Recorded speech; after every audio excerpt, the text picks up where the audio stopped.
Hey, ladies and gentlemen, welcome to a special live with RJM, special day, special time. On this episode, we are going to have Drew Gregory on. He's getting himself prepared. He'll jump on here when he's ready, but in the meantime, we can just talk about a few things for ourselves real quick. Sorry, I got an itch in my ear. But yeah, I got some things coming up down the line here for our channel itself. I know it's been a little lax with videos. It's winter time. It's been pretty rough down here lately in the Carolinas. I've been super busy with my own life. So, a lot of things going on. I just haven't had a chance to do a lot of videos, but that's going to be coming up here. I got a lot of stuff coming up. I got a new trailer coming, if you guys don't know that already. So, I'm in the middle of building that. That's almost done. I know I said before it was going to be my last trailer, but here we are with another trailer again, and there's a reason behind that. So when that video comes out, you'll know why. We have some testing with the Newport vessel NK180. We have some other products for our vehicle that's going to help us for our travels and kayak fishing as well. So that I'm not going to tell you guys about. That's a little bit of a surprise, but until Drew jumps on here, we can just talk about a few things. I see nobody's on currently right now. Anyway, I know it's a special time. It's 3 p.m., but I figure a lot of people will be watching this later on. But he'll be jumping on here momentarily. If you don't know Drew, he is a chicken with his head cut off. He's got 1,000 things going on, and he just tries to hold himself together. And there's always a lot of things going on with Drew, and understandable. The guy's got his hands in a lot of things. He's got his own kayak series. He fishes, a lot of tournaments. And basically, if you see his name on a tournament, I probably wouldn't sign up. It's tough. Drew's always at the top of his tournaments. He's always at the top. So I mean, this man can just jump on a kayak, which we'll see here shortly. He can just jump on a kayak, and this guy can just catch fish, whether he's got his own kayak, borrowing a kayak, or whatever. So he knows how to fish. He's been doing this for a very long time. He's been on the kayak for a very long time, and he just knows from previous history being on these waters how well things go. And he can find the fish, which makes it pretty good. But yeah, I mean, right now we got about 3 inches of snow on the ground here in the Carolinas. It's the first time in 7 years, so it's been quite a while. But having snow down here in the Carolinas has made it pretty rough with traveling. So most of us are working from home today, and a lot of people are staying home, and it's been pretty cool because I was on the road this morning, and it's amazing. People who do not drive in the snow, they it's I just can't explain it. You have to be in the area to know and just understand how things. You have to have experience driving in snow. We all know that. But down here, I've seen some crazy things today. I saw a guy today on a trike riding in the snow. He must have been freezing. I saw a quad. And I also saw somebody on a snowmobile when I was on the road today. We're in the Carolinas. We never get snow barely. I mean, this is the first time in 7 years. I've only been down here for 4 years, and I saw a guy on a snowmobile.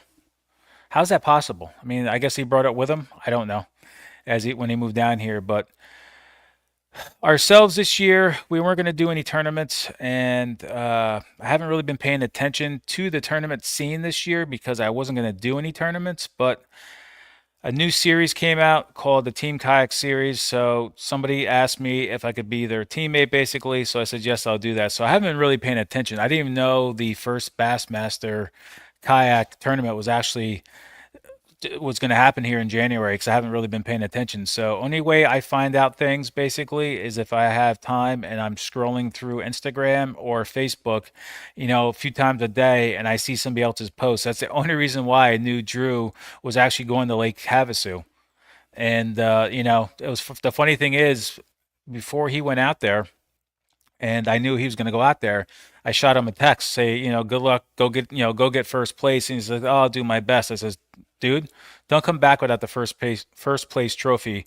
And the funny thing is, he came home with the first place trophy. So I must be a good luck charm for Drew or whatever. But if that's the case, I guess I have to text him every time he does a tournament here. But Drew should be on here momentarily. We're just waiting for him to join us. I've been here. I don't know if Oh, I'm missing your camera right now, Drew. Oh, really? I'm on the screen on my screen. Hmm. I don't know if you I get showing up on my screen that I've been with you this whole time here. As you've been Oh, talking, I was just eating some let me go out completely and come back in, yeah, that's I weird. guess. Yeah, it's been Well, anyway, we're having a little bit of technical difficulties here right now, but hopefully we can get him on here and have his camera up and running. Let's see. There he is. There you it's are. I see you now. weird. It's looked like this on my screen for a while. I've been sitting here eating and Here, I'm just jabbering along, just talking some stuff. People are saying, "Yeah, this is boring to listen to him jabber on," but I didn't even know you were there. yeah, it's weird. Maybe people in the comments could see if they actually saw me or not. But on my side, it was showing that we were both next to each other this whole time. But it's all good, man. We're here now, and we got it going. So we'll get into this, and appreciate you guys covering the sport the way you do, man. You do a great job. So I'm sure we'll see you at some events for KAS as well. Maybe I don't know if you'll make any of those, but you did where you're going to last year, right? I mean that hurricane messed you up. Yeah, I messed up the one Going, for the PA trip, and I just don't mm-hmm. want to leave my family behind. It's Yeah, kind of sucked, you know. I was really looking forward to that. That's my hometown where I was actually born up there in Tawanda. I just couldn't make it because of the hurricane, and it ended up being okay down here. I had a yeah, tree come down by my house, which I fixed. I yeah, had to fix my neighbor's fence, but if the power went out for a long period of time, and my wife was just down here with right. my son, I didn't want to leave her behind. But I guess you heard everything I said then, so I said I guess I'll have to start texting you every time you go start doing a tournament now, so you Yeah, win. that was And funny. Yeah, that was funny, man. I'm fortunate to get a lot of great texts from all you guys that support me and just I feel like I have a little bit of a following from the other anglers who fish the way I do in the sense that I don't use electronics. I don't other than my Torpedo, right? It's electric, but graphs. I don't use fish finders, graphs, and there's some guys that kind of fish that way, and they're always kind of pulling for me. I feel like I kind of represent them in a way, of course, and so I get texts and support from a lot of folks, especially that like to fish that way. Like me, I got nothing against anybody who fishes different. I'm actually thrilled that people fish differently than I am, right? Because otherwise we'd all be on the same water, and that would be boring. Life would be boring if we were all the same, right, Ryan? So yeah, excited though about that event. You texted me a bunch of other people, and I went out there and somehow just in God's plan that it worked out. We can get into it. Where do you want me to start, man? so, was this a planned event for you, or was this a last minute thing? I know I caught on social Yeah. media that you flew out there. I guess you Mm-hmm. used somebody else's kayak and motor and No, everything. nope. Use my own kayak, own Oh, motor, okay, own but you flew equipment. out there, Yeah. but somebody took the kayak out there Mm-hmm. for you. Yep. Okay. So it all started when I know a lot of people probably heard the stories. I've been on some podcasts, but some of you haven't. So this will be your first time to hear it. So I actually ended up going to um, let's see. I was just scrolling through my email and I saw an email from Spirit Airlines saying $40 flights, across the country. I got to fly to ICAST every year. I got to fly maybe the family to a kayak adventure series event. That it's maybe a Hmm. little easier, so my son doesn't miss as much school. So $40 one way. You're a dad's got a couple kids, and wife, and save some money, right? So I pulled it up just to look at where they were going. In Columbus, Ohio, was flying out to Vegas for 40 bucks, and I had no reason to go to Vegas, but it kind of dawned on me that's near Lake Havasu, and I'd fished out on the Colorado River below Lake Havasu around Yuma, Arizona. So, and I love that trip. That was one of my favorite trips out west. It's so beautiful. Big largemouth, some good smallmouth in the desert, and it's just clear blue water. It's just one of the prettiest landscapes to catch a bass in. So I kind of called Amanda Brandon, and she said her and Matthew had an extra. He was going to the event. She had an extra Torpedo if I wanted to use it, even an extra kayak, an extra Hobie I could use. And I said, great, that's awesome. At least I got that. And then I called, some other people like Shane Lamond, friend of mine out in Southern California, and those boys, and he had extra stuff. And I said, okay, cool. So then I approached the wife about the idea, and she was like, did you not look at the family calendar? We've got a whole girls trip weekend. You're literally on the calendar. It says you are watching the kids that whole weekend. I'm like, oh shoot. So that was like not to be. And then one day we were on a live with Kayak Adventure Series, and she came down the stairs and said, hey, that girls trip got changed because one of the girls couldn't make it. It was my mother-in-law's birthday weekend. So they had to change their girls weekend. So it was kind of like, maybe I could go now. And I looked at some flights instead of Columbus, which is 2.5 hours from me. Cleveland's a lot closer, like 45, 50 minutes to the airport. And, one way, like direct flight to Vegas was like $160 or something.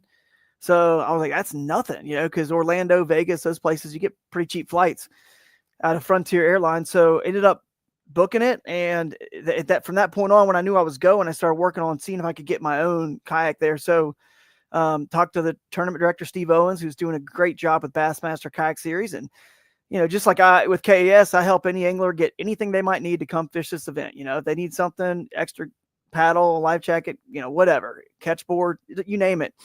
And I just told him, hey, I'm coming out there. I got people that are going to loan me a kayak. I'm excited about it, but just want to give you a heads up. And he just mentioned that Joe McElroy was driving out there, and, no one from really in my direction that he knew of were driving, but Joe was. So I said, great, thank you. And I talked to Joe, and we go down. Joe's in Alabama, so we go down to do Christmas with my family in Georgia every year.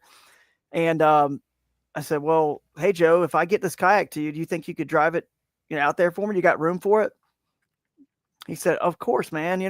Whatever. Just like I think almost anyone in the kayak fishing community would do. They would say, yeah, I'll drive an extra kayak for anybody if they get it to me and I got room. And he did. So then the problem came. We were driving down to Georgia for Christmas, and my wife got to feeling pretty bad. And we had to stop 4.5 hours into the drive, south here from Kent, Ohio, where I live. And we were just above Lexington, Kentucky, and stopped in a little town called Georgetown, Holiday Inn. And we were there 3 days later. She still couldn't get out of the bed. She's sick. So we never made it. I had my kayak on top of the SUV. I had all my gear, my black pack, all my rods, reels, all my Torpedo batteries, Torpedo. We never made it to Georgia for Christmas, but I still had to get this kayak to Joe. And Joe was he's got a cabin, like a hunt fish camp over in Kentucky, actually, even though he's, in Alabama, and he happened to be there over the holidays. They were doing some hunting. It was like 3 hours and 45 minutes away from that hotel, but I was like, well, we got to drop this off to him, or else I won't have my stuff. And then I got to go back to the drawing board and start getting stuff together to borrow.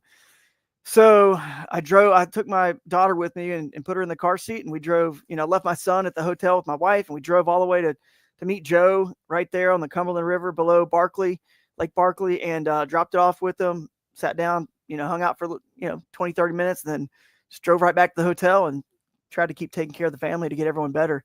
And eventually we got out of the hotel and finally got back up home to Ohio. But yeah, he drove it all out there. So it was kind of there from probably December 29th. He had it all the way until the tournament, until he drove out there. And I had Z-Man ship me some of this bait way in advance, because I knew that if it was going to be the Gobius, yeah, I knew I could potentially win it on this bait. So anyway, they sent some of those out there. Shout out to Joey and the guys at Z-Man. And sent some Shadtrons out there in case they found the largemouth bite, and the big swim baits. They sent some of those as well. And then I was set, man. I'd caught fish on that bait and that clear water on the Illinois River that feeds into 10 killer when I won the championship. So I knew smallmouth will hit that in a river, and it looks like a river darter. Even though it's a goby, it looks exactly like a river darter. Yeah. And those little darters just hug the bottom and just kind of dart around right under rocks and stuff. So anyway, we got out there. We flew out there. I say we, because then after I had my stuff taken care of, my buddy, I pitched an idea to the local Kayak Anglers of Northeast Ohio club, the local club here. There's a Discord, group for them, and it's a really good Discord community.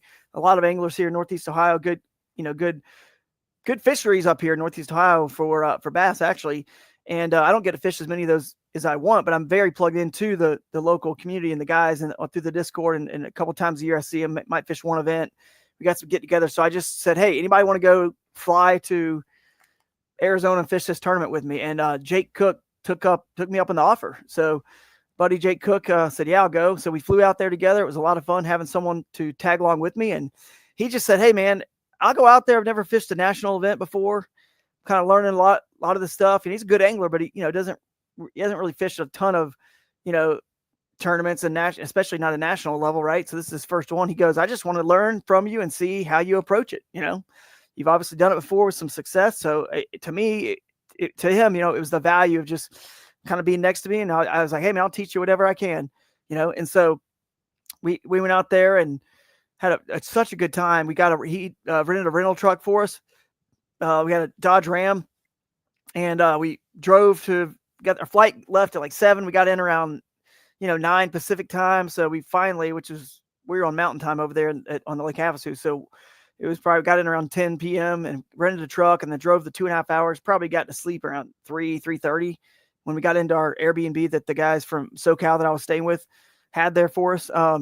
So next day we were whipped. We still had to get up early to get all of our stuff from the people that had brought it because they had to get on the water, pre-fish and whatnot. So we had to meet up with Scott Stolman. Was nice enough to drive down an extra kayak from Minnesota for Jake to use, and he had a motor and everything. But the Newport guys actually ended up taking care of Jake with a Newport, so that was nice of them. Okay. So that's how he got a motor. And Tandy from Yak Rods brought some rods for him. He just recently joined the pro staff of the Yak Rods, so that's kind of cool. And then she brought down some prototype rods because I'm working on a signature series rod with Yak Rods. So, So you only got the rods when you got out there. You didn't take anything else I ahead had of time. I had my one Yak Rod that I already owned, and then all my 13 fishing stuff that I when I was formerly with 13 for about a decade, I had all that with me. So, but Okay. because Tandy ended up coming, I mean, when I set all this up, I didn't know she was coming. She went ahead and said, "Perfect, I got your prototypes for the new rod that we're designing with you ready. I'll bring them." And so I just use all the Yak Rods except for the spinning rod. But I had one spinning rod as well from her from Yak Rods and then one of my 13 or two of my 13 fishing and spinning rods because I ended up having to use spinning gear. It wasn't like my favorite thing to do, but when you got to do it, you got to do it. So that's kind of how we got everything together. And so we really just didn't have time to get on the water that Thursday. We drove around, looked at different ramps, and looked at the river, different places on the river that had kind of like just pinned on the map, put some waypoints. We should check those out. And we were able to get to some of them with roads, just looking at them, right? Check the water temperature. We had a digital, thermometer, kitchen thermometer we had, ordered to the house there, grab that, stuck it in, check temp different places. And that was our Thursday. And then Friday, we're like, all right, we got to go, man. We got one day, figure this out. So I floated, him and I both put in and went all the way to our northern boundary at the bridge there in a town called Needles. And then he took off and explored some other areas, and I floated down the whole 13-mile section to the next bridge, the interstate there. And it's the ugliest piece of, I can show you on the satellite image. We could pull it up. It's the most bland, ugly piece of river you've ever seen, in the sense that everything else on Lake Havasu is the most scenic thing you probably ever put your eyes on. And this part of the river was the whole thing, whole 12, 13 miles is basically just one straightaway, and it's in a valley in the desert there. You're not going through a gorge. Like just below the interstate, there's this beautiful gorge called Topak Gorge. And it's got giant cliffs and mountains and boulders and backwaters with tules and good largemouthy looking stuff in the backwaters and great smallmouth stuff in the main river. It's just amazing. So I should pull it up. It'd be kind of cool to So how many times have you been there before? So you no, I just never. stayed. So you never been there before, and you just No, fished the river. No, and you mentioned something when I was not on yet, or maybe I was on. Who knows if I showed up? But I really haven't. I'm gonna try to get this map off here. Most of the places I've gone and won are all my first time there. Like most all of Okay. them. Grand Lake, Lewis Smith Lake, Dardanelle, like Pickwick, like you name it. I've like first time, like all these places. Champlain. I was second place the first time I fished. The second time I got first. But like it's a lot about just you can do more research and understand more than people think if you start looking at it from a 30,000 foot view and understanding the world and the environment and the fish and how they relate to it. You can hone in. You can have success without all the practice that. Hmm. It's nice when you can get it, but let's face it, man. We all have like regular jobs and lives and families, and you can actually still have real success on tournaments if you understand this stuff. And I will do seminars again, some virtual seminars, and continue to try to teach people some of this stuff. But you can, once you understand it, you can narrow some stuff down. It doesn't always work, but anyway, let me Well, obviously it works enough because if you yeah, haven't been there before and you got enough experience that you can just go somewhere you've never been and just right, come home with a trophy. Obviously, you got enough, experience with everything to win that, which is awesome. yeah, it worked out this time for sure, and super blessed and fortunate that it did. It almost didn't. It was very close to not. I caught my last fish, which we'll get into it with 20 minutes left, and if without that fish, I don't win. Yeah, that that So I, that I read, so that was cool. still have a good. I still would have had a good finish, but not like um, quite the same. But let's share the screen. I can show you what I'm talking about. How this was my strategy. So giving some new juice because I haven't shared this yet with people. Okay. So you can see the. You guys got my screen right. Yeah, I can see it. So right here at Needles was our Here, we could boundary.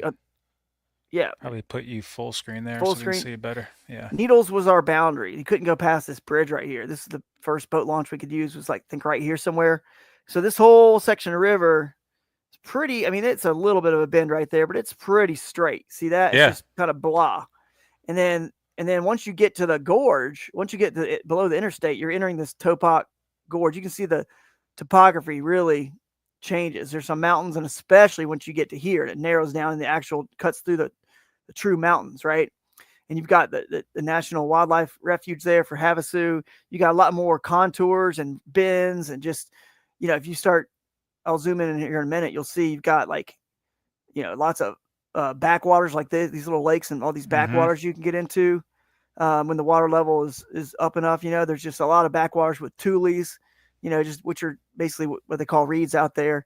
Um, and that looks juicy. If you look at this on a map, you're like, "Oh, this is it, man! I'm gonna go just explore all these backwaters." And I trust me, I wanted to. And if I had another day of practice, I was going to. Yeah. But at the very minimum, I said, because you can get into all this stuff back here, all of it. And look at, it's just crazy. Just keep snaking around, and there's who knows what all those places you could actually get to in a kayak that boats may not be able to get to. So anyway, I just said, well, I'm sure people are exploring that. It looks beautiful, but I'm going to focus all my efforts from the interstate up and just try to find fish in this ugly, if you zoom way out, you'll see what I'm talking about. That's a valley. See all that farmland? It's just a valley, and it's not Mm-hmm. nothing scenic to it. It's kind of blah, kind of boring. If you go down here to the interstate, I'm sure there's a drop a pin. You guys could probably see what it looks like here. So that's downstream heading to the gorge, and this is upstream. It's all just flat as can be. You see how you don't see really any mountains close by? It's all just flat, and the banks it's kind of blah. If I'm Yeah, being for honest, it's sure. not compared, to everything else. So we put in, this was one of our accesses here, Topak 66, and I put in there every day for the tournament. But on the practice day on Friday, I floated all the way down while Jake explored some other stuff, and I floated from Needles, right here, probably like 13 miles or something, all Mm-hmm. the way down from there, just floated it and torpedoed down when I had to, and just looked in the water for fish. And I saw some up around Needles. I saw some and actually threw in and caught like a 15-inch smallmouth that I saw, because I needed to know if I see them, can I catch them? So I caught one up here somewhere in practice. And then caught a couple of dinks as well. Saw some decent largemouth up there also, under some docks, kind of hanging out and chilling. So I knew there's some fish. And then I floated down, and man, it's just, you don't see much of anything. You don't see bait. You don't see hardly any bass at all. Every once in a while, every mile, you might see like one or two bass. You see a ton of carp everywhere, just tons. And I'm motoring, down somewhere in this. I'm not going to point out the exact area, just to, protect the spot, even though I'm not going back there. I mean, well, Can't Bassmaster say never. never, but I mean, like, it's going to be a while. There's so many other West Coast fisheries to go to probably before you ever go to Havasu again. By that point, I'm probably out of this game and just kind of, I don't know, never say never. But and Hey, those fish may not be age there. has nothing to do with it, Drew. You can be Yeah, in this right. game for a very long time. Yeah, well, that's true. You can keep going, but you definitely start feeling it more and more. But anyway, I think it's gonna be a long time before they come back to Havasu. But I'm not gonna blow up the exact spot. But Yeah. there's somewhere in there. There's a spot that you'll see it on some videos I'll put show you guys here in a minute. But Yeah, so you pretty much just answered one of I my questions, like how yeah. was your plan of attack going into this, and you pretty much just explained it. Yeah, I mean, I just knew that not as many people would be exploring this kind of blah looking section of the river, And if Yeah. I found them there, I probably would have them to myself, because I don't know if a lot of people would be checking it. So I just stumbled over a group, somewhere in this section here. I'll just say I stumbled on a section, like a school of smallmouth that were like 15 to 18 inches, and there were about 15 of them in the school. And they were just kind of in a little depression there, and 5 foot of water, little hole. And then they would slide up and actually sun themselves in like shallower water, like 2 foot, and sand and kind of some mossy looking algae kind of grass on the on the bottom. But they yeah, that's kind of it, man. And I caught some some bonus fish on a rip rap, if I could say that, bank on my way up. And that was kind of you know how I caught them. But let me get into some sharing some videos with you guys because Yeah. So, I that mean, overall, though, Drew, I mean, after your practice, did you feel confident going into day one, or are you just going to go fish it and just try your best, or did you have a little bit of confidence? And tell us about your day one. I mean, I saw that school and I didn't fish them. I saw them and I marked them. Yeah. And I marked every other fish that and I caught some fish on the way down a few other spots and just didn't want to like beat up anything. So I decided that I would I was fairly confident, but I also had friends of mine. I don't know if I should say who they are. I don't know if they want me to say it or not, but I had friends that were actually on the lake and were catching like mid, if not upper 90s, if not 100 inches of smallmouth bass deep with live scope, and they were on them. I mean, he's got a lot of pictures of a lot of big ones. So I was thinking you can need like 90 something a day to win this tournament. And I Yeah. know I saw some good fish, but not 90 plus inches, 95 inches of fish. You know what I mean? I just saw some fish. I have a school of 15 fish, but how many can you get out of that school? Hmm. I don't know. I just knew I had that school and I had a couple other spots that were fairly close that I'd gotten bit or seen some fish. So I thought, well, maybe I can pull out a limit, and then after day one, I'll get to learn a little bit more, and I'll figure out what to do on day two. Whether I have to just kind of YOLO it down that gorge and just find them on the tournament day two, or if there's still enough fish in that river to possibly go again. And there were. So anyway, let's pull What was in your go-to bait, more or less? What did you catch most of your fish on? the gobius. Yeah, I mean, just like I had it shipped there. I mean, just this gobius. I mean, I caught 7 of my scoreable fish, 7 or 8 were on the gobies. I caught the others on the cross-eyes jig, which I can get into that fish, but cross-eyes jig from Z-Man, the power finesse jig, and then I put a pro crawls on the back, but cut off about a 1/4 inch of it, maybe a 1/2 inch, Okay. to make it fit on that smaller like power finesse jig. And then the only other fish I caught, I did catch a largemouth on a spinner bait, and I did catch two. I had one fish on a streak 3.75, and then I did get another bite on that, but I lost that fish. So on a finesse bullets from Z-Man. So Okay. a little I'm just going to finesse. show the scoreboard here too, real quick, so if Yeah, people don't know already. I mean, this was not a huge number no, tournament. When I saw that you won with 165 and a quarter inches, which was a nice 2 and a quarter, inch lead over the second place, but I mean that is definitely not a very big total. no, it's And if you not come big down total. here, you can see it just died off. It went from your score down to like less than 100 within the first, what, 12 people, 11 people. And Mm-hmm. then that's crazy. I mean, if you look at these totals and then when you come down here, I mean, there's a lot of people that did not catch at all. So that Yeah, it tells you was how rough. tough it was. It was tough, man. Um, let me go let me charge my computer, plug it up real quick before it's got 13%, but we're not gonna make it. Let me quickly go grab Okay. a charger and plug in real quick. Hang tight. You can, I don't know, talk over whatever else real quick. Or I could Oh just yeah, carry this. absolutely. Yeah, That's hang all right. tight. All right. We'll hang tight, but if anybody's watching this now, I mean, if anybody has any questions for Drew or anything else, drop them in the comments here. Then we can get them asked up, if you want to get them answered up for you, if you have any questions. I mean, Drew's pretty much going to cover his tournament, very well anyway. So that's one good thing about Drew. He does great coverage on his own stuff. So let him just get his computer charged up here, and we'll continue onward. I won't bore you with too much of my stuff. There we go. Congratulations, Drew. But yeah, for me, for Drew to go out there, never been there before, just do some Google research on maps, run up and down, do a little bit of practice, and come home with a win is, I think, is awesome. So that tells you that with Drew's knowledge that, if he starts his classes again, that, if you need to learn how to fish rivers more and stuff, you definitely want to, join in on Drew's classes for sure.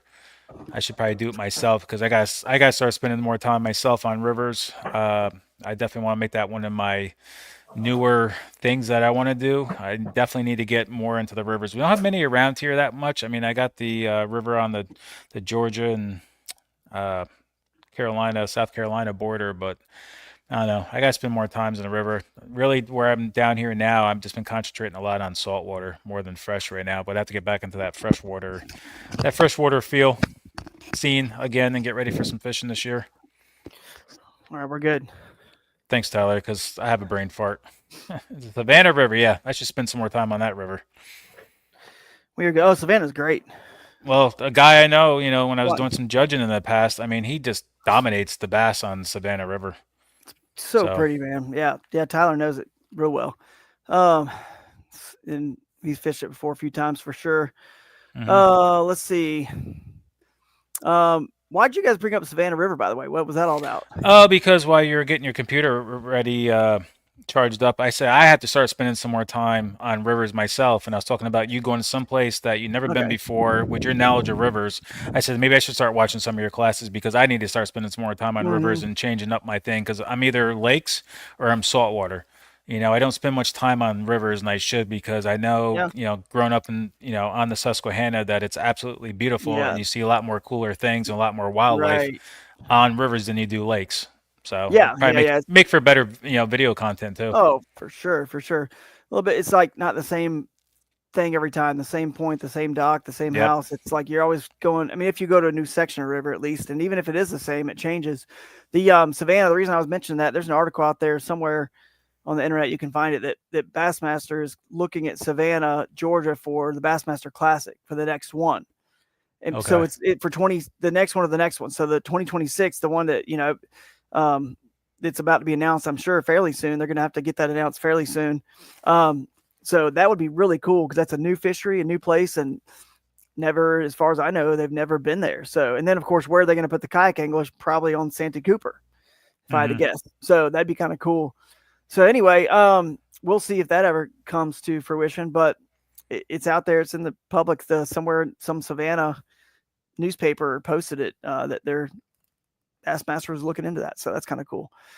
So anyway, let's get back to the story. I guess. Sorry, I got to get plugged in there for a minute, but I will present a video file or two here. We'll show how it all kind of went down. So day one, I catch a fish on a riprap bank, hmm and I won't even show that, but I mean, I've got it, but it's like a 15 something, but it's right in the beginning of the day, and I was motoring up, and I saw, when I go downstream and scouted this river, you couldn't see both sides of the river at one time. I just went down the side that I felt was more likely going to have some fish on it, but then I went up the first day when I'm going back, up from that ramp, that Topak 66 ramp. I did the other side, so I could see that, and it got light enough where I could look down in the water as you're just cruising with the torpedo. I'm just looking, and I saw a smallmouth. So I said, "Well, I better stop and start fishing," because it was already after lines end time, probably like a few minutes. And then, yeah, sure enough, like 5-10 minutes, just swimming that gobies to hook up with a like a 15 and a quarter or something. So that was awesome because that's a bonus fish I didn't know was there. I know I've got a school of fish, but how many can I get out of that school? I don't know. So any bonus fish I can get that I didn't already have marked was like money. So let's see. How do you fish the gobius yourself? Because I got some hanging up behind me on the wall, and I actually bought them for the Susky, and haven't had a chance to use them. But are you just jumping it off the bottom, just hopping it? um, yeah, this one I was like, this is my school of fish here, and I'm just kind of like working it in them. I finally made it up to my school, and yeah, I just was kind of bouncing off the bottom, just kind of just hopping it, letting it kick up sand. Yeah, I yeah. mean, I may be going out of order here, but this is like, this might be number two. Look at all those fish following it. Well, that water is so clear. Yeah, I'm gonna back it up so you guys can see that again. And actually, this might be fish number two. Actually, I may have that wrong on this. I'm gonna back it up because I think you can see the fish. This is the one where they're biting. The line is in the water. Maybe not. But this isn't the raw clip. The raw clip I may have left that in there. I kind of cut this one up a little quick to send to Bassmaster. But I Okay. will make it full screen and you guys can see. Look at all those smallies chasing it. Oh yeah, oh yeah. What was the water temperature, Drew? It was cold, 50, like 2 degrees, 51 and a half, 52, 50. It got up to like 53 in some spots. I think that was going to go 16, guys. I think it's going to go 16. It's out of my Nice. school. Definitely beautiful river there. Yeah, it's so pretty. So that was like, I don't know, I may have had that wrong. It might have been fish number 2, but either way, that was a good one out of that school. And I ended up catching like 4 out of that school on Okay. this day. So let's see what this one says. This is fish number 5. Okay, so this is this is the next fish I caught out of that school. So basically, I went right back in there. This is the Streaks 3.75 on that finesse bullets with that yak rod, spinning rod, actually, that I got from Tandy.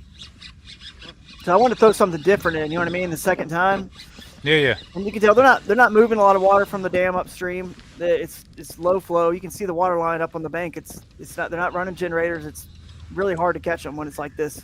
It's a good one, dude. And you can see all the smallies up there. So look at all the smallies swimming around up in that sand. Yeah, I see him. Yeah, there definitely wasn't much flow to that river at all. No, not. I mean, on practice there was a lot more, and it looks like incredible when you look at this. And you're like, man, there's smallies everywhere. Like, dude, I floated that whole 13, 14 miles. There's like this pack of smallies, and that's like about it. There's like, I'm serious. There's this 1.5 mile section of bank that has a good number of fish on it, and it's shallow, and it's Figure out how to manage this school. you know, Hang on. It's not about a winning school, but they're all like 17, 16, 17 inches. All right, guys, that's a butte, 17 inches. Let's let her go.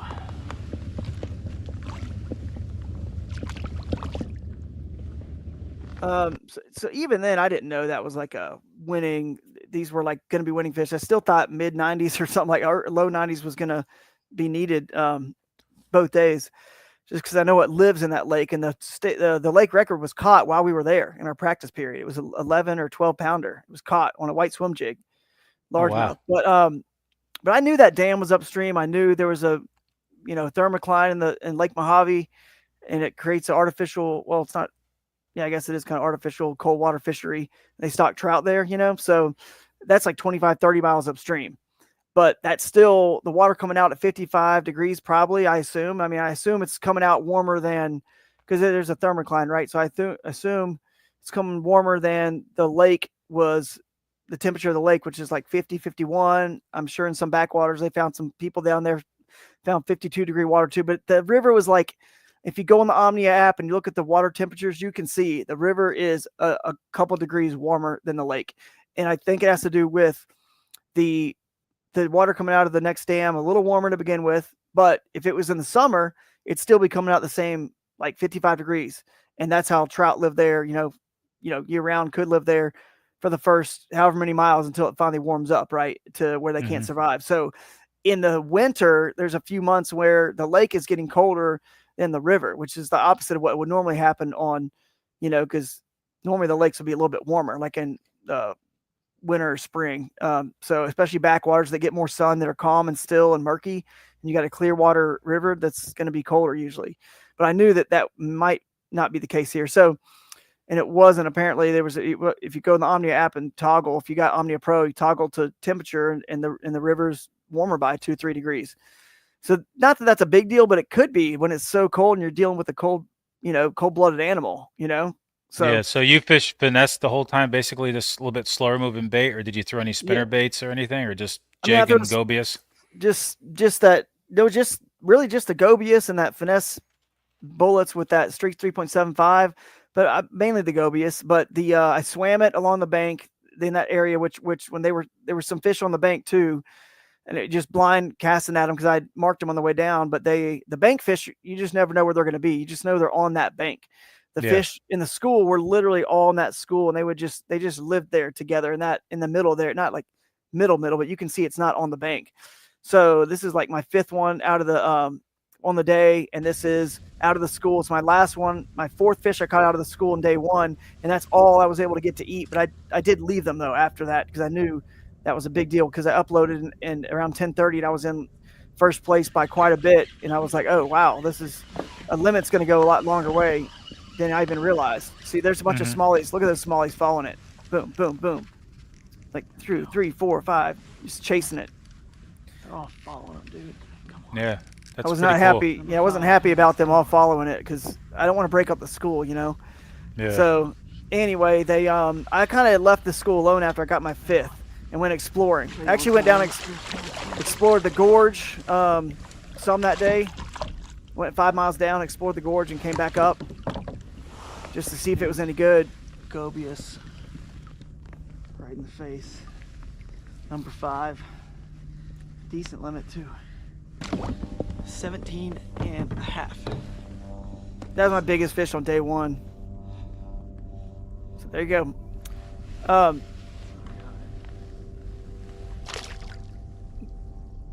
love this place, man. It's so awesome. So It's a you were in challenge. first place moving into day 1 or day 2. Sorry. I was in second. They were. I can't remember the name of the guy. Actually, it ended up in. You can check on the standings who was in day 1. I can't remember. It starts with an H. I think his last name. I'm just looking who had more than you. John Huber or something, or Herbert, maybe. I don't Okay. know. Well, either way, you're in second place. Yeah. Winning the. Yeah, I had a there pretty it is. good limit there, second place. Paul Herber had Paul 87. Herbert. Yeah, Paul. Okay. Yeah, shout out to Paul for he crushed it on day 1.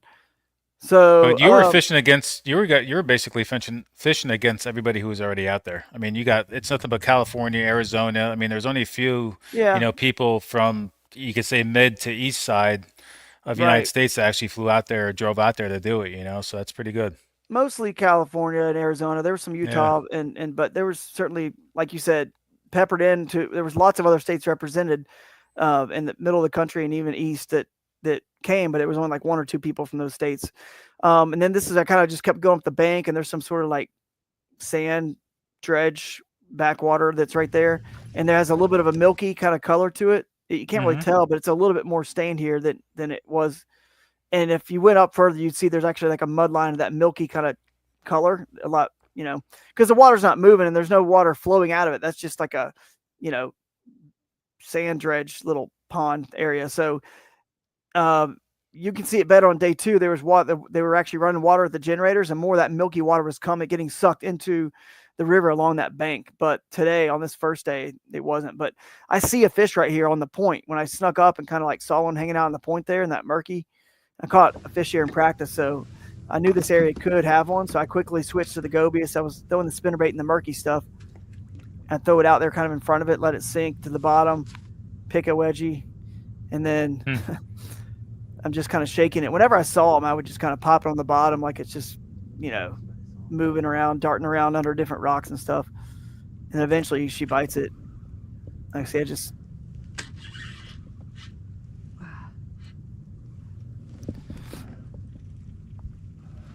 can't horse anything in, man. And I saw it. I thought I saw a little bit of a flash. This is probably in Cole. This was the six fish I caught. I think it was like maybe 16 and a half. But the 6 fish, or even 16, I don't know. But I only caught 6 fish that day. I lost a bite on that streak 3.75, and but it is because I also went and just explored down the gorge, 5 miles down back. I just was roaming at that point. Probably could have caught more, but I didn't need to catch more that day. I wanted to save them for the next day. So I just left them all alone. So how's that gobius with the rocks? Does it get hung up a lot and dug in, or it's good? It's great, dude. That line tie is like a probably 60-degree angle on the top, and it PB&J color right there, I believe. Yeah, I use the natural color in practice. From practice, a little bit different look. Guess I could let myself talk there. But yeah, I switched it up in practice because I didn't want to give them the same exact bait. But that worked good. I just kind of it doesn't really get hung up too much. Every once in a while, you get some of the algae kind of stuff on your line, but that's just going to happen with any bait. So then I ended up, like you said, that was day 1. Ended up in second place. I get rid of these video files for us and add a new one. So then in day 2, I went up that. Remember how I caught that fish in the riprap bank? I didn't show it, but I caught a fish, right after lines in on the riprap bank. So on day number 2, I figured, well, I know smallmouth live on that bank. They're there. I saw some other ones. That's why I started fishing on that bank in the first place, on this bank right here. So, wow, that torpedo really moves fast, huh? Yeah. This is my second cast. So once it was like just after lines in a few minutes, I got to this spot and I was like, all right, I'm going to start right here. Sure enough, like right where I'd seen fish marked. Second cast. Come on, dude, stay on. So please stay on. Oh god, that's a good one. I know a limit is going to possibly be very likely win the tournament if I can just get 5. So that my whole game plan was wrapped around getting 5. That's all it was. Like,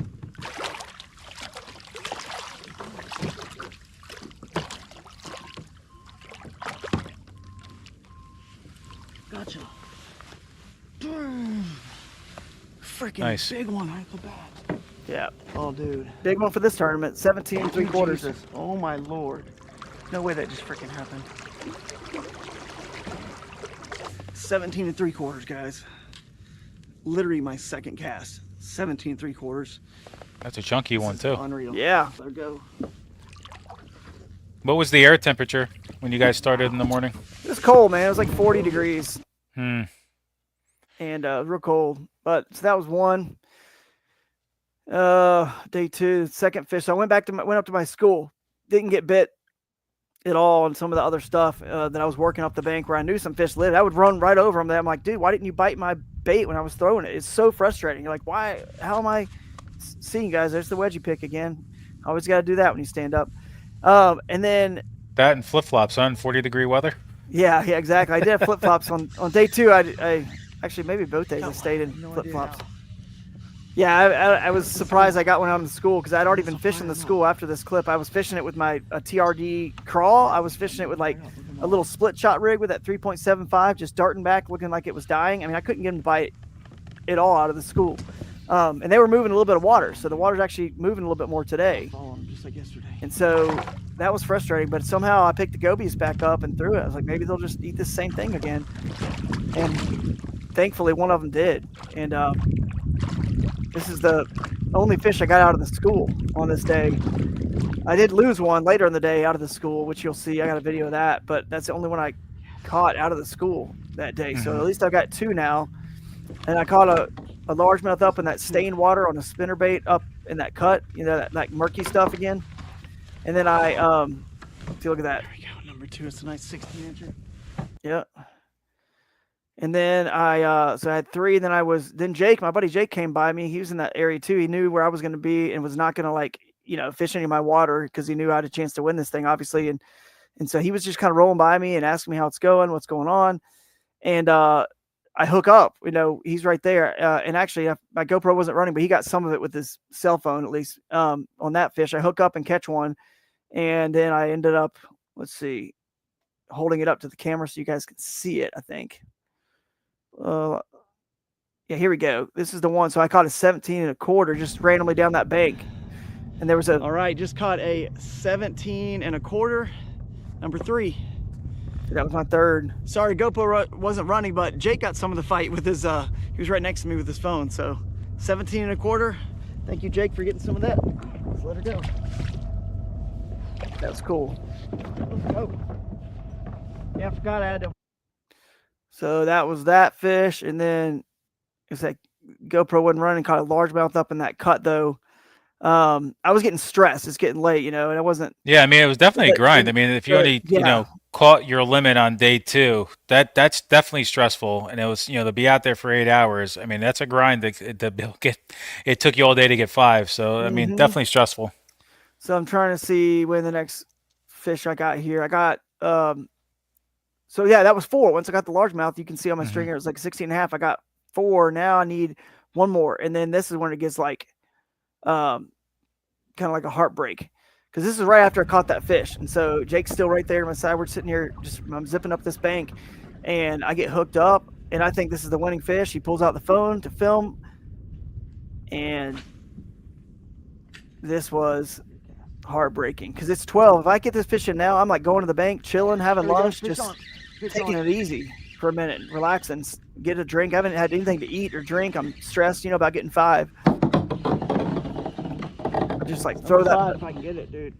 It's about a 16. Oh, shoot, don't jump. Maybe it might be 17. Oh, shoot, she came off. You can see her. She's right there below my kayak right now, just sitting there. I'm like, oh. Oh, man. Yeah, and you don't use the net either on your kayak, right? You're just Not very often. I use all single hook baits, pretty much like single hook baits, and I mainly always use bait casters with 30-pound straight braids, so they are coming in the boat whether it's a boat flip or I just largemouth, just grab them, or, but when I use a Chapo and stuff, I still usually don't use a net. I just boat flip them in if they're hooked good or belly them. But, let's see. And then I lost another one at this is heartbreak again, 2 p.m. I let that school rest. Mark Cisneros and the guy, this is kind of funny. Mark Cisneros, the camera guy for Bassmaster, super good dude. Love Mark. And he was like, where are you going to be? We want to get some, video, some photo of you, whatever, because, it's not always he can get where I am. How I fish, I go kind of like backwaters, up rivers, creeks. He can't always get there in the camera boat with the bass boat he's on. But at this tournament, he could, because you can take a bass boat all the way up to the Lake Mojave Dam. So he knew where I was, obviously, and I said, come on up, man. You could probably get pictures from the bank with just a car, because some roads went right along the side here. But he came up, they zipped up in the bass boat, they stopped, and then I was just motoring up to some other waypoints up north, and I knew he needed photos of me fishing. So we ended up stopping, doing a 15-minute photo shoot in the middle of the tournament when I need a 5th fish. And I'm so stressed that I'm wasting time right now doing some photo shoot, right? He took the drone up. If he takes the drone up, I'm not just going to leave, you know what I mean? I had to kind of mill around and pretend fish there, even though I know there's no fish there where I was, when they met up with me and caught up with me.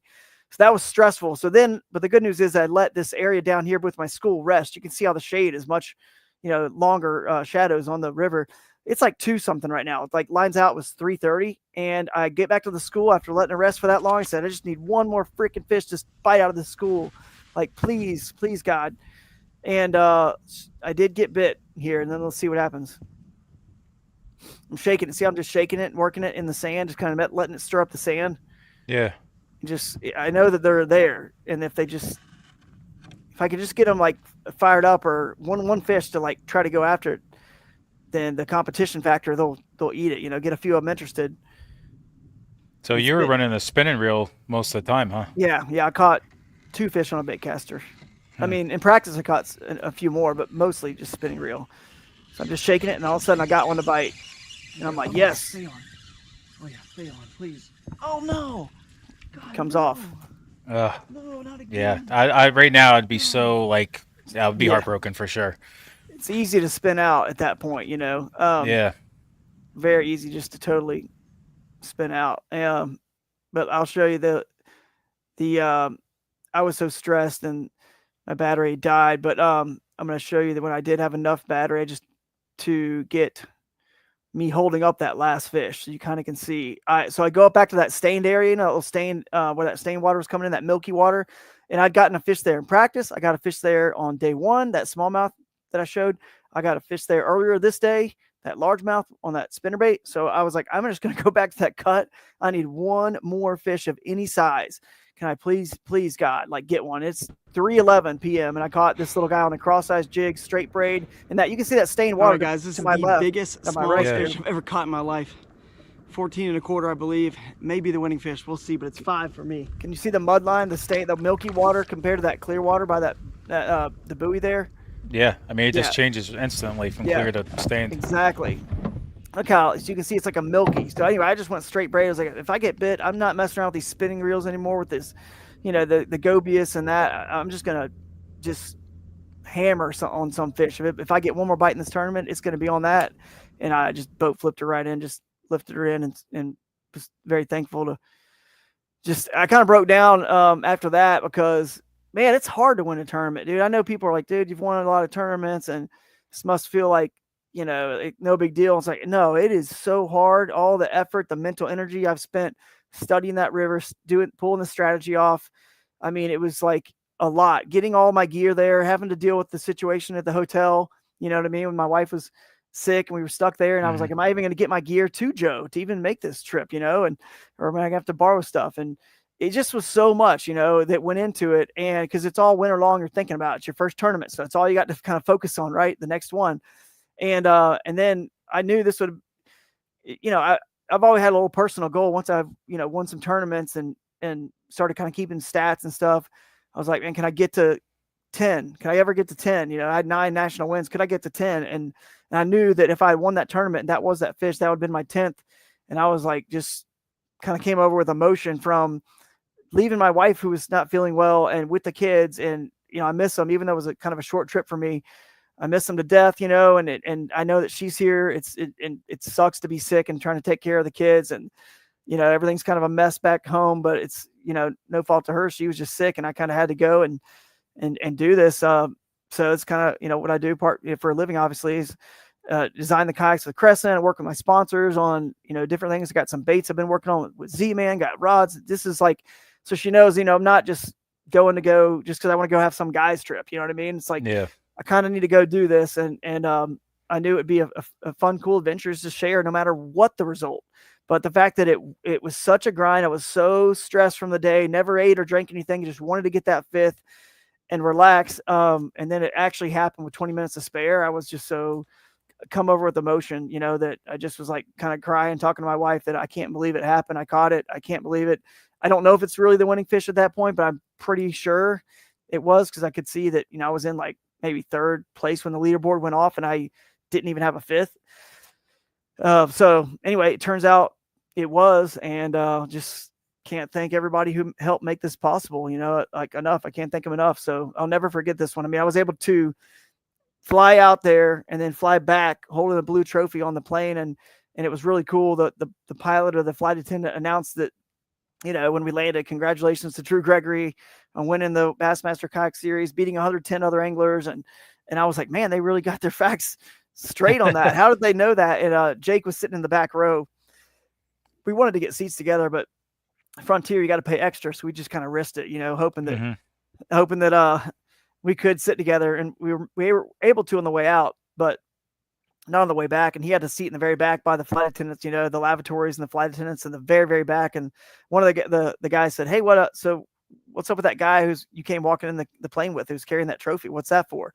And Jake told him the story, and that's how they had all their facts straight. And they announced it. And the coolest thing, man, I'm telling you, I wish I had that on video. When them was the pilot or whoever it was, the flight attendant announcing that. And then even though we were all asleep because we just woke up from a red eye flight, we had to like catch the red eye right after the awards, right?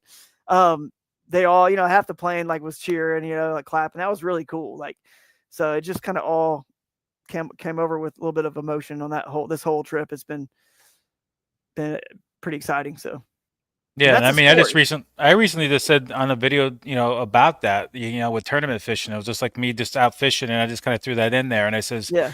You gotta fish to the end. I know sometimes it's tough when you're down and out. You feel down and out, but look, you won the tournament with 20 minutes left, and you hear that a lot. Not just from you. You hear it from a lot of anglers. Win it within like the last 15 to even down to like the last 5 minutes, even the last 30 seconds. I've seen it happen. So you gotta fish these tournaments when you're in them. And stay in it mentally all the way through, because like you said, you don't know when you're going to catch that gigantic fish that could take you from 15th to first place and go home with with the money and the trophy. So you got to grind it out all the way through. I know sometimes it's tough, but you just got to do it. And think about it like this too, guys. The day I floated over that school, I didn't know they were there. I just found them. So on tournament day, you can roll over a school like that. And guess what? If I'd have turned around and let those fish just set back up, probably just would have taken 15 minutes just to kind of let them set back up after I floated over them. On that practice day, I could have caught 4 out of there just like I did on tournament day 1 when I first cast to them. So if you're on tournament day and you're just fishing new water, exploring, you can stumble onto a spot like that and get ready in a hurry. I bet you that those 4 fish only took to catch out of there like maybe 30 minutes. So in 30 minutes, I had 4, and I caught the one on the riprap bank on the way up, that I didn't show you guys, but the 15 something, and I got 4 out of that school, and probably between 10 and 10:30. So, I mean, literally happened like that. So it can happen to you. And did you pull this comment up? I think you did, right? Yeah. I wanted to say to Fat Bassin, I wanted to say thank you for saying that. I appreciate that, man. I just try to do the best I can for the industry, represent us as good as possible, as well as possible, whether it's personally fishing these tournaments or if it's, through the Kayak Adventure Series. And I know if I do the best I can for all you guys, through that KAS trail, and you guys are having the most fun you could possibly have, catch the most fish, be as less stressed as possible by, making those rules where it's low stress, and, got the afternoon session. You don't got to wake up early, but one day, then you guys are going to have more fun. If you have more fun, then that's a win for us, right? Because you're going to want to come back, fish more. The tourism department's going to be excited. The sponsors can be excited if you guys are having fun. So try to do whatever I can. Kind of starts with the anglers, in my opinion. But I appreciate you saying that fat bassin. So your stuff. Let's show your stuff coming up here. Yeah, So we got are you yeah. done since that's your 10th win? So I will ask this question before you show your stuff. Do you plan on fishing anymore, or now you concentrating on your kayak adventure series, or So you could plan on doing another tournament right. this year? So yeah, that was like my 10th win nationally. So counting KBF and Hobie and Bassmaster, that was my 5th with Bassmaster. But so I'm gonna fish the Kissimmee literally in like a week. I drive to the Yeah, Kissimmee thing, and I'm dropping all the stuff off. Reason I'm fishing that one really is because I got to get down there and drop all the stuff off for Ocala. I have to drive to Florida at some point, right? With all the stuff, the setup stuff for the Kayak Adventure Series in Ocala, right? On that February, whatever it is, 21st, 22nd, or yeah, 22nd, 23rd. So I figured, well, I'll drive it down then, get my kayak and everything back from Joe McElroy, which again, huge shout out to Joe for driving that to Arizona and back. And I'm going to get it back from him at that event. So, and then I'll leave all the stuff there at Dustin Hoy's house in Silver Springs, right next to Ocala. And I'll fly home for a couple weeks and then fly back down. And so I'll leave my truck and stuff down there. yeah. So you got So, that coming out. So you're definitely gonna yeah. be fishing the Kissimmee one, and Yep. I'll fish then the Kissimmee. And then I'll fish the Kissimmee. Sorry. championship. Yeah, you're good. You can call it either way. I'm going to fish the Bassmaster championship on Lake Fork, kind of try to defend the title there. And then I'm going to fish enough Bassmasters, at least to, like I did last year. I fished 4. I fished the championship and 3 of the regular season events. And I think I was 6th at AOI, but I'd like to give myself an extra, to have a mulligan, like, I think, so maybe I'll fish the championship on Lake Fork, and then I fish the Havasu. So I'm thinking I'll fish Kissimmee, maybe Dale Hollow, definitely going to do Champlain, and I'm probably definitely going to do Lake 10 Killer since I won on that lake last year. So maybe I fish Toledo Bend later in the year. I don't know. Or Dale Hollow and Toledo Bend are the ones I'm not sure I'm going to fish either, or just one of those two. But I'm definitely going to hit some. But my goal this year is to spend less time pre-fishing and at practice is just to go like I did with this one. Just try to get in there on that Thursday night, have one day of practice on Friday, or maybe have half day of practice at least on Friday, and then just wing it, from there. So we'll see how I do with that. It worked at this event, right? So I guess it could work again. Yeah, because I'm looking at the Bassmaster schedule. I'm looking at your schedule on the screen, and yeah, you could definitely hit. Obviously you didn't play at the same time they did anyway, so for sure Well, we you could coordinated. hit more. Yeah. Yeah, we definitely talked about it. Steve always wants to deconflict from any other national series.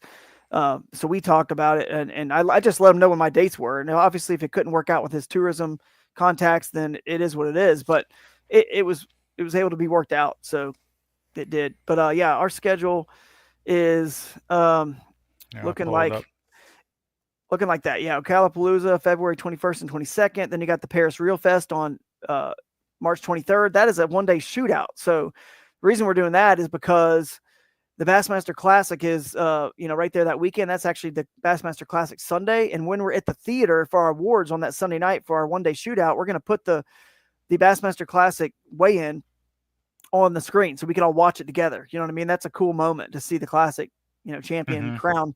But at least we'll be, fishing. So the cool thing is the Bassmaster Kayak Series Championship is that Wednesday and Thursday. So people coming in for that event on Lake Fork, they're only an hour away from Paris, Texas. And we got a $10,000 GoPro guarantee at this event. Plus we have a joint event with the, North Texas Kayak Fishing Series. So there's a lot of opportunity at that event. So if you don't do so hot and at the championship, you're an hour away, stick around, and pre-fish Friday and Saturday, because our tournament ends on Thursday, or go to the Classic on one day. Go Friday and enjoy the expo and hang out at the Classic, then practice on Saturday on Lake Bodark or one of the lakes in Bounds, and then do a one-day shootout for potentially 10 grand if you're filming with the GoPro and can get us 2 of those of your 5 fish on your virtual stringer back to us. But anyway, it'll bump up that payout. So that's why it's a one-day shootout, because it's hard if someone comes in for the Bassmaster Championship on, let's say, Saturday, March 15th. It was originally scheduled for the 29th of March. It'd be hard for someone to stay from the 15th of March to the 29th to fish the 29th and 30th or whatever it is that weekend. Plus there was a conflict with Texas Bass Nation event on Caddo. So we decided we're going to make it a win-win for everyone. We'll deconflict from their event. We'll make it a one-day shootout. That way people that, let's say you're not even in the Bassmaster Championship, you just want to come hang out and see the Classic. We'll practice that week for the KAS, Paris Reel Fest, and then go to the Classic on Friday and support the kayak anglers on the stage there, whoever make the awards. and then fish again on Saturday, practice one last day on Saturday, and boom, roll into that 1 day shootout. So that's why that's like that. South Boston Bassathon, we previewed that today, May 2nd and 3rd. And that's South Boston, Virginia. So you guys can go watch that preview show that just went up today. That's going to be a lot of fun. And then June 13th and 14th, the Great Midwest of Us. That is going to be a really fun event where I think you're going to need like mid 90s, like to win it, if not more. Some people say that we could hit 100 at that event. So we will see if that's true. But I know the next one, the Mississippi Bronze Quest, the Ashegan Mississippi Bronze Quest, that one we'll most likely hit 100 in smallmouth. And it will be, as Josh Shrinko put it on the Smalley Talk podcast, that river might make the Susquehanna look like trash. That's how good it is up there. And that is saying something, because the Susquehanna is epic. We know that. So that is an event that a lot of people are pretty fired up on. And then the August 8th and 9th event's a new one that got added on the Susquehanna, the Susky 5 Slamma Jamma in Bloomsburg. And that's a joint event with the Native Power Hour. So Native, this is cool. The Power Hour gives $1,000 every hour for the biggest fish. They also give a prize away to the winner who has the, that's every fish counts sort of format. Mm-hmm. And that is a joint event with our event. So you can literally be fishing both at one time, and there will be a ton of cash and prizes given away at that event because of that. And I think we could see like 300 people at this event. I'm not joking. We could easily see that. We know what the Susquehanna can pull, right? So, and obviously if 300 people are there, wow, is that payout going to be big? So, and then Broodstock 2 is the final one on the other side of the state of Pennsylvania, an Allegheny adventure. It kind of highlights that oil region, the Alleghenies, right? The lakes and the rivers, big, huge largemouth and huge smallmouth. And that will be a clash between those two. So that's the schedule, guys. If you're into the AOI, we got a $10,000 grand prize with a modern buggy RV, little camper trailer we have. Overland tent sort of camper trailer with a little kitchen in it, Blackstone that pulls out. It's cool. And that's like almost $10,000, and the whole package is a little over $10,000 for the AOI. And to the team of the year is like a $5,000 package. So to win that, all you got to do is fish 2 of the regular season 6 that we went over, 2 of those 6. And then that score of your best 2 combined with your Broodstock finale, right? That's your 3 for AOI score. That's it. And so I think a lot of folks are going to be able to get to 2 or 3, give themselves one, mulligan in those first 6, and then combine that with that finale. If they're in the hunt, it's going to be a ton of fun. So can't wait. So the Susky one you added in later in the year, was that somebody approached you on that? Why did you guys add that one? Well, this is cool, actually. The Bloomsburg approached me about it maybe, I don't know, a month before we announced it, but we were talking about the following year. I was like, hey, I'm already booked for 2025. I can't do anything in 2025. And they didn't expect me to that late, And I said, but let's talk about 2026 or 27. And then all of a sudden things happen in the industry, Hobie, unfortunately that the BOS isn't happening like this next year. And they would probably have gone to the Susky. And then Bassmaster, their schedule, they've been to the Susky a couple of years in a row. So they were trying to mix it up in that region and hit Champlain, which I'm so excited about. I'm glad they did that. So there was no Susky nationally, and the Native Power Hour hadn't released their schedule yet, and they were going to go there. And so I contacted them and said to Bloomsburg, and I said, hey, what about if we just like quickly had our call, like it was supposed to be in January. I said, can we move our call about this event up? Because there could be a chance that we could do it in 2025. Because I think there's an opportunity, because we had no events scheduled for August. We had a whole month off, and it's Broodstock's close to me. That Susky event's kind of close. The Great Midwest of Us isn't too far either from where I live. And I was like, you know what? Talked to the wife about it. And I was like, this would be pretty easy to put in a new event. I'm not driving like 14 hours somewhere. And so I wanted to like serve the anglers the best we could with the Susky, because people love to fish that river. So Vinny and the guys that, that run the Native Power Hour, the whole team at Big Adventures, Tyler, Hans, Christine, the whole team over there, they were cool with coming on board with with the Native Power Hour teaming up, and like donating kayak one to I think Native is going to be the official kayak manufacturer for that event, because we're teaming up with the Power Hour, and then they'll donate a boat to raffle off for autism through the Autism Anglers organization that we're raising money for this year. And then Bonafide is going to donate one for the Great Midwest of Us. So it's great. I mean, Dustin Hoy and Raccoon Creek's right down there. He's a Bonafide team member and he sells a lot of Bonafide native, and he's going to be at that event doing, showing off kayaks and maybe doing demos along with any other dealers. So it kind of worked out perfect. And they said, let's do it. So that's kind of how that ended up there. And that extra event, I'm not sure I can do 7 every year for the Kayak Adventure Series, but yeah, it's a lot for it's sure. a lot when I'm trying to fish my own, Bassmaster too. But this year we were able to pull it off. So we'll see if we do that again next year. So, okay. Yeah, well, we'll hit a few more questions here and we'll let everybody go, but we'll just answer Pat Basson this question. I'm sure he's probably aiming more towards you than me. He asks, anytime I have a question, when you practice, do you pick a certain area and stick with it? Since we are in kayaks and can't cover a lot of water like a bass boat. I like to fish shallow mainly, but deep is okay.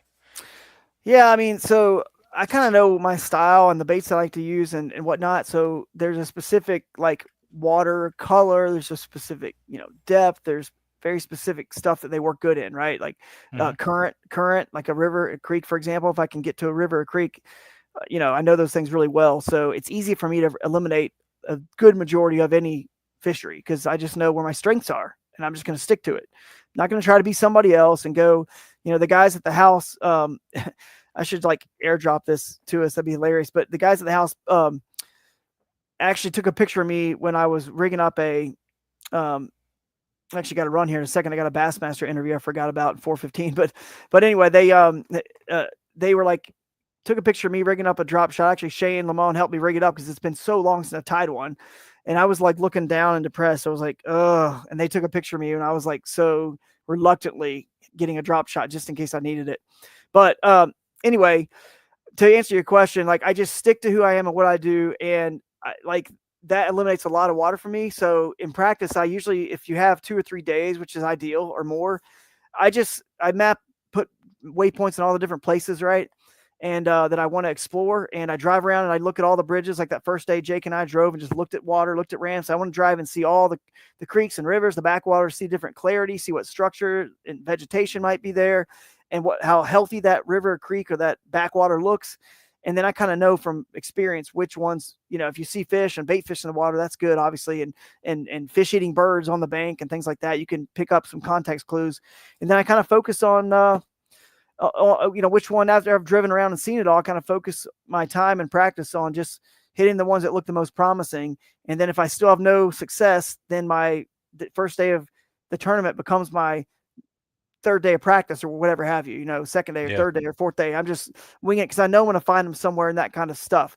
And so I definitely move and want to see as much of the fishery that's my style of water as possible. Because I know if I just put eyes on it, I can tell which one's going to be like, they're going to be there. And then I just have to fish a little bit and catch a few, and I don't need to fish anymore because usually they're pretty small areas and they're sensitive. So, but anyway, I probably should run. I got 2 minutes until Tom Abraham from Bassmaster Radio is going to call me for a interview, which will be on his podcast. You can go check it out. Bassmaster Radio. You could subscribe to that podcast. Okay. Last question. You can jump off and let you go, and I'll end the stream when you leave. If you could fish with anyone, past or present, who would it be? This is a question I'm going to be asking everybody on my live stream. Dude, probably Russ Snyder's. He's a good friend of mine. He's just a great fisherman. Like he's incredible. Like he's just like, how like any pro athlete, they're like game knows game, right? Game respects game. When I talk to Russ and anyone that really understands, and I'll put, there's a lot of people I can throw out there and put in this conversation, but actually I won't, so I won't get myself in trouble. But Russ he understands these fish in a way that I think a few people out there do. So I just love talking to him about it. And I love fishing with him because he's laid back, he's fun, chill, good dude. And it just, it sounds crazy maybe to some people. Might pick like a bass boat guy, somebody that's some big celebrity that we all kind of grew up, but no, I'd rather just fish with him or Jeff Little probably. I mean, those two guys are awesome, good friends, and they know what they're doing, and they're just good, honest, hardworking, and hard studying kind of guys, man. So okay. Well, I appreciate you stopping by, Drew. I know you gotta run. We'll be talking soon anyway. So, see you, man. Congrats on your win, and I appreciate you stopping by. Thanks, buddy. See you. Thanks. So that's it, guys. We will end it here. Won't keep you guys too much longer, but I appreciate you guys stopping by. I appreciate everybody who's going to rewatch this, and we will see you guys next Tuesday with a special guest at 7 p.m. And as always, be safe on the water, and I'll catch you on the water. See you guys soon. Lots of videos coming up soon, I promise, on YouTube.